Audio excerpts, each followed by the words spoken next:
ସାରସ୍ୱତ ସମାଜ ଭୁବନେଶ୍ୱରର ତ୍ରୟୋଦଶତମ ବାର୍ଷିକ ଉତ୍ସବ ଗତ ଅଗଷ୍ଟ 25 ତାରିଖରେ ସ୍ଥାନୀୟ ଜୟଦେବ ଭବନରେ ଅନୁଷ୍ଠିତ ହୋଇଯାଇଛି।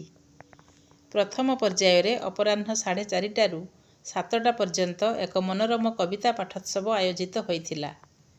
ଏଥିରେ ସଭାପତି ଥିଲେ ଶ୍ରୀଯୁକ୍ତ ଭାରତୀଭୂଷଣ ପଟ୍ଟନାୟକ ଓ ସମ୍ମାନିତ ଅତିଥି ଥିଲେ ଶ୍ରୀଯୁକ୍ତ ଦିଲ୍ଲୀପ କୁମାର ତ୍ରିପାଠୀ।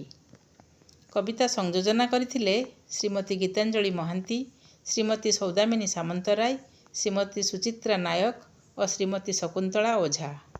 ବାର୍ଷିକ ଉତ୍ସବର ମଞ୍ଚ ପରିଚାଳନା କରିଥିଲେ ଅଧ୍ୟାପିକା ଡକ୍ଟର ଗୀତାଶ୍ରୀ ପ୍ରିୟମ୍ବଦା। ଏଥିରେ ସଭାପତିତ୍ୱ କରିଥିଲେ ପଣ୍ଡିତ ଶ୍ଵେତକୁମାର ଘଡ଼ାଇ। ଉପସଭାପତି, ସମ୍ପାଦକ ଓ ଯୁଗ୍ମ ସମ୍ପାଦକ ଥିଲେ ଯଥାକ୍ରମେ ଶ୍ରୀଯୁକ୍ତ ନିଖିଳ କୁମାର ବଳବନ୍ତରାୟ, ଶ୍ରୀଯୁକ୍ତ ପୂର୍ଣ୍ଣଚନ୍ଦ୍ର ପଟ୍ଟନାୟକ ଓ ଶ୍ରୀଯୁକ୍ତ ରବିନାରାୟଣ ରାୟ। ଏହି ଉତ୍ସବରେ ମୁଖ୍ୟ ଅତିଥି ଥିଲେ ଶ୍ରୀଯୁକ୍ତ ବୈଷ୍ଣବଚରଣ ମହାନ୍ତି, ବିଶିଷ୍ଟ ସାହିତ୍ୟିକ ଓ କଥାକାର। ସମ୍ମାନିତ ଅତିଥି ଥିଲେ ଶ୍ରୀଯୁକ୍ତ ନିତ୍ୟ ନିରଞ୍ଜନ ପଣ୍ଡା, ବିଶିଷ୍ଟ ସାହିତ୍ୟିକ ତଥା ସାମ୍ବାଦିକ ଓ ମୁଖ୍ୟ ବକ୍ତା ଥିଲେ ଶ୍ରୀଯୁକ୍ତ ଲଳିତ ମୋହନ ମିଶ୍ର, ବିଶିଷ୍ଟ ସାହିତ୍ୟିକ ତଥା ସ୍ତମ୍ଭକାର। ମୁଖ୍ୟ ସଞ୍ଚାଳକ ଥିଲେ ଶ୍ରୀଯୁକ୍ତ ନିରଞ୍ଜନ ଚନ୍ଦ୍ର ପଣ୍ଡା।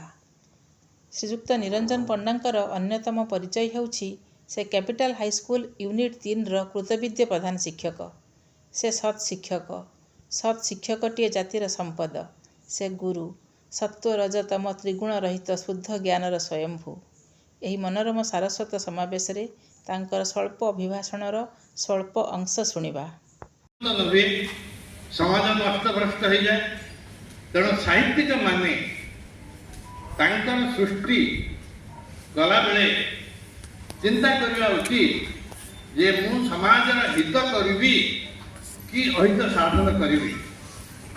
ତେଣୁ ପ୍ରତ୍ୟେକ ସାହିତ୍ୟିକ ମାନେ ଆଜି ଯେଉଁମାନେ ଏଠି କବିତା ପାଠ କଲେ, ଅନେକ ସୁନ୍ଦର ସୁନ୍ଦର କବିତା ଆମକୁ ଶୁଣିବାକୁ ମିଳିଲା ଏବଂ ସେହି ସାହିତ୍ୟିକ ମାନଙ୍କର କୃତି ସମ୍ପର୍କରେ ଆମେ ଦୀର୍ଘ ଦିନ ଧରି ଯେତେବେଳେ ଆମେ ଫକୀରମୋହନ କୃତି ସଂସଦରେ ଥିଲୁ ସେତେବେଳେ ଆମେ ଏହି ସାରସ୍ୱତ ସମାଜର ସମସ୍ତ ସଭ୍ୟମାନଙ୍କୁ ନେଇକରି ସେଠି ମଧ୍ୟ ଆସର କରିଥିଲୁ।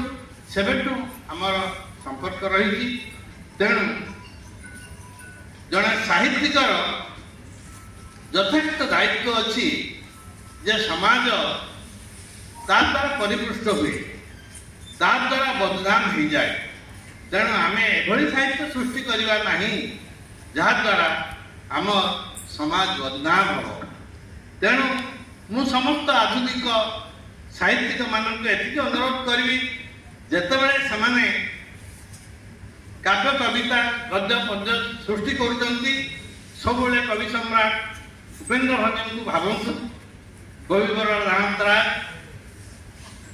ସୋହାକବି ଗଙ୍ଗାଧର ମେହେର, ଆଉ ଯେଉଁମାନେ ସାହିତ୍ୟ ପ୍ରତିଭା ଗଦ୍ୟ ବିଭାଗରେ ଲେଖାଲେଖି କରୁଛନ୍ତି ସେମାନେ ବ୍ୟାସକବି ଫକୀରମୋହନଙ୍କୁ ଅନୁସରଣ କରନ୍ତୁ। ତାଦ୍ୱାରା ସେମାନେ କାଳଜୟୀ ସୃଷ୍ଟି ସର୍ଜନା କରିପାରିବେ।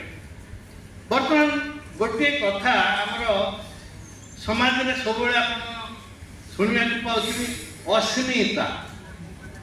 ଏହି ଅସ୍ମିତା ଶବ୍ଦ ହୁଏତ 5-10 ବର୍ଷ ତଳେ ଏତେ ନଥିଲା। ଏ ଅସ୍ମିତାର ଅର୍ଥ କ'ଣ?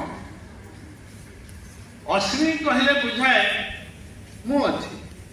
ଅସ୍ମି ମାନେ ମୁଁ ଅଛି ପ୍ଲସ୍ ତା ଲାଗିଗଲା। ଯେମିତି ଦୃଢ଼ତା, ଗଭୀରତା, ସୁନ୍ଦରତା, ସେମିତି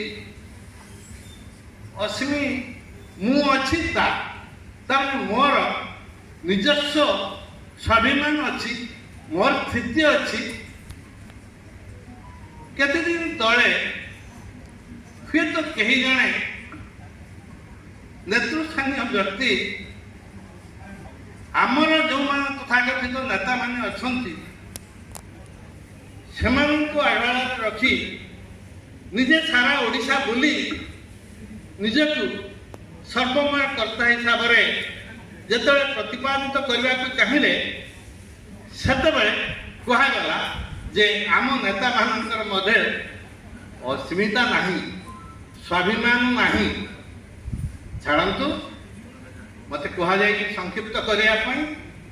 ତେଣୁ ଆଜି ଏହି ଅବସରରେ ମୁଁ ଆଉ ରାଜନୀତି ଆଡ଼କୁ ନ ଯାଇ ଆମେ ଆସିବା ଆପଣମାନଙ୍କୁ ଅନୁରୋଧ କରିବା ଯେ ଆପଣମାନେ ଏଭଳି କାଳଜୟୀ ସୃଷ୍ଟି ସ୍ରଷ୍ଟା ସର୍ଜନା କରନ୍ତୁ, ଯେମିତି ଋଷଙ୍କର ଗୋଟିଏ ବାଣୀ, men are born free but everywhere in chains। এই ଗୋଟିଏ ଧାଡ଼ି ମଧ୍ୟ ସମଗ୍ର ବିଶ୍ୱ ବିପ୍ଳବ ସୃଷ୍ଟି କରିଦେଇଥିଲା।